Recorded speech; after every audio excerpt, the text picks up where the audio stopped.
ஸல்லல்லாஹு அலைஹி வஸல்லம் அவர்கள் சொல்கிறார்கள் பாருங்கள், சூரத்து தௌபா 9வது அத்தியாயத்தின் 35வது வசனம்.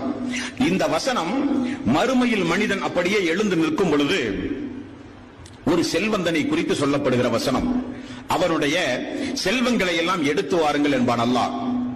இந்த உலகத்தில் தர்மம் கொடுக்கப்படாத செல்வம், ஜகாத்து கொடுக்காத செல்வம், ஏழை எளியவர்களுக்கு பயன்படாத செல்வம், அந்த செல்வம் தனக்குரியது என்று தன்னோடு மட்டுமே வைத்துக் கொண்டு பாதுகாத்த செல்வம், அல்லாஹ்வுடைய பாதையில் செலவழிக்காத செல்வம், ஏழை எளியவர்கள் பாதிக்கப்பட்டு கையேந்தி வரும்பொழுது கொடுக்காத செல்வம், வீட்டுக்கு அருகில் பசியும் பட்டினியுமாக இருந்த மக்களுக்கெல்லாம் செலவழிக்கப்படாத செல்வம் எடுத்து கொண்டு வாருங்கள் என்று அல்லாஹ் சொல்லி அந்த செல்வங்கள் எடுத்து வரப்பட்டு நரகத்திலே போட்டு காய்ச்சி அந்த காய்ச்சி கொண்டு வரப்பட்ட அந்த செல்வத்தை அல்லாஹ் தஆலா அவனுடைய முதுகிலும் அவனுடைய விலாப்புறங்களிலும் சூடு போடுங்கள் அந்த செல்வத்தை கொண்டு.